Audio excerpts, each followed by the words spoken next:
आगे बढ़ते हैं। एक और अहम खबर, आज शाम 6 बजे बीजेपी विधायक दल की बैठक होने जा रही है। राज्यसभा चुनाव को लेकर विधायकों को ट्रेनिंग दी जाएगी। केंद्रीय मंत्री प्रकाश जावड़ेकर इस बैठक में शामिल होंगे। इसके अलावा केंद्रीय मंत्री नरेंद्र सिंह तोमर, विनय सहस्त्रबुद्धे, विजय पांडा भी बैठक में शामिल होने जा रहे हैं।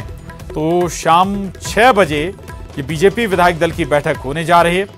राज्यसभा चुनाव को लेकर ये बेहद महत्वपूर्ण बैठक है और इसमें विधायकों को ट्रेनिंग भी दी जाएगी। इसके लिए खुद केंद्रीय मंत्री प्रकाश जावड़ेकर और नरेंद्र सिंह तोमर इस बैठक में शामिल होने के लिए पहुंच रहे हैं। इसके अलावा विनय सहस्त्रबुद्धे, विजय पांडा भी बैठक में मौजूद रहने वाले हैं।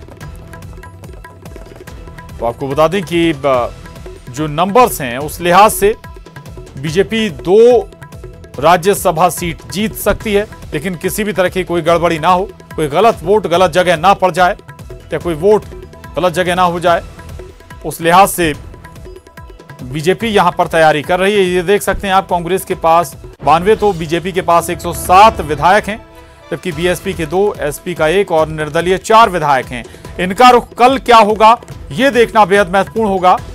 और हालांकि अभी ये बीजेपी के साथ इनमें से कुछ नजर आ रहे हैं, लेकिन वोटिंग के दौरान क्या तस्वीर रहती है ये समझना महत्वपूर्ण है। 3 राज्यसभा सीटों पर कल चुनाव होने वाले हैं और कांग्रेस ने जहां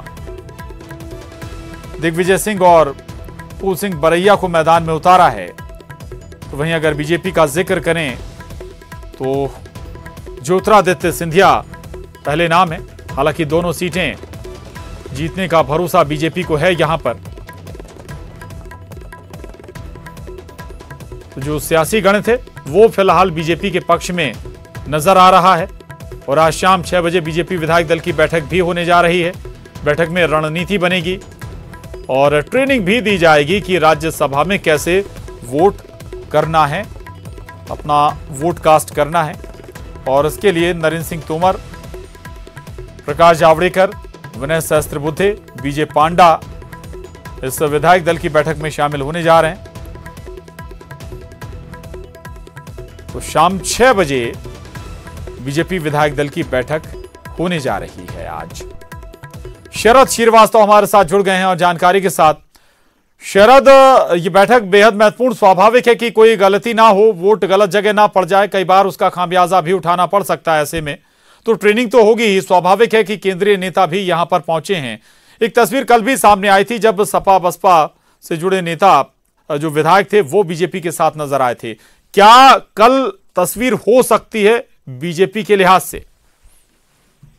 बिल्कुल, देखिए प्रशांत, 2-3 बातें हैं जो मैं स्पष्ट करना चाहता हूं। अभी दरअसल जो बैठक हुई है वो चुनाव प्रबंध समिति की बैठक हुई है और ये बैठक दरअसल जो उपचुनाव होना है उसके लिए जो प्रबंध समिति बनी है 24 सीटों के लिए, उस पर मंथन किया गया है प्रबंध समिति की बैठक में, जिसमें नरेंद्र सिंह तोमर, शिवराज सिंह चौहान, प्रदेश अध्यक्ष वीडी शर्मा, संगठन महामंत्री सुहास भगत और बाकी के जो सदस्य हैं प्रबंध समिति के वो मौजूद थे। तो अभी जो बैठक हुई है वो उपचुनाव के लिहाज से है। इसके बाद जो बैठक हो रही है वो दरअसल आने वाला वक्त जो मंत्रिमंडल विस्तार का है उसको लेकर मंथन हो रहा है। और आज शाम को जब विधायक दल की बैठक होगी 6 बजे, तो फिर कहीं ना कहीं विधायकों को ट्रेनिंग देने का काम किया जाएगा कि कल जब वोटिंग होनी है तो फिर वोटिंग के दौरान राज्यसभा की उनको किस तरीके की सावधानियां रखना है और किस तरीके से उनको वोट देना है, पहली प्रायोरिटी किसको लिखना है, दूसरी प्रायोरिटी किसको लिखना है।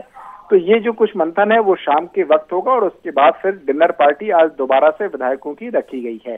तो ये पूरा कार्यक्रम रहेगा। जहां तक कल की बात है तो जो गणित कह रहा है सियासी तौर पर सीटों का, उससे एक बात तय है कि बीजेपी के जो दोनों उम्मीदवार हैं ज्योतिरादित्य सिंधिया और सुमेर सिंह सोलंकी, उनका राज्यसभा में जाना लगभग तय है, जबकि एक सीट कांग्रेस के खाते में जाना तय है।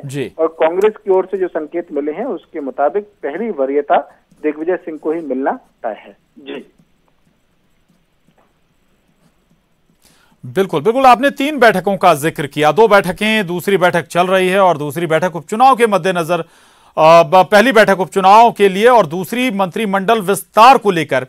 शरद, इसी पर एक सवाल और है, अब हम लगभग माने कि चूंकि राज्यसभा चुनाव हो जाएंगे उसके बाद मंत्रिमंडल विस्तार हो जाएगा, चूंकि ऐसे में अब क्रॉस वोटिंग की संभावनाएं भी खत्म हो जाएंगी राज्यसभा चुनाव के मद्देनजर। शायद ये एक डर भी रहा होगा बीजेपी के अंदर। बिल्कुल, देखिए जो मंत्रिमंडल विस्तार की अटकलें चलती रही पूरे मई के महीने में और जून के शुरुआती कुछ दिनों तक भी, उसके पीछे की वजह, वो टलने के पीछे की वजह यही माना गया कि जो राज्यसभा का चुनाव था वो पार्टी चाहती थी कि पहले हो जाए और फिर उसके बाद मंत्रिमंडल का विस्तार किया जाए। लेकिन अब देखिए एक और अभी समस्या सामने खड़ी है कि जो राज्यपाल लालजी टंडन है उनकी जो सेहत है वो अभी नाजुक है, उनकी स्थिति ठीक नहीं है। तो हाल फिलहाल तुरंत मंत्रिमंडल विस्तार होगा ऐसी संभावना कम है। लेकिन हाँ, इतना जरूर है कि राज्यसभा चुनाव के बाद होना तय है और उसको लेकर आज मंथन हो रहा है। खास बात यह भी है कि केंद्रीय मंत्री नरेंद्र सिंह तोमर खुद भी आज आए हुए हैं और प्रदेश प्रभारी विनय सहस्त्रबुद्धे भी आए हैं। तो जो अंतिम मंथन होना होगा नामों को लेकर, वो इस बैठक में होगा ये माना जा रहा है। और जैसे ही राज्यपाल की सेहत में सुधार होगा वो लौटकर भोपाल आएंगे, तो उसके बाद ये तय मान लेना चाहिए कि मंत्रिमंडल का विस्तार कभी भी हो सकता है। शुक्रिया शरद आपका इस पूरी जानकारी के लिए, धन्यवाद। तो आज 3 बैठकें बीजेपी की, तीसरी बैठक शाम 6 बजे होगी और उसमें राज्यसभा चुनाव के मद्देनजर चर्चा होगी, ट्रेनिंग दी जाएगी विधायकों को। वक्त एक छोटे से ब्रेक का है, ब्रेक के बाद फौरन हाजिर होते हैं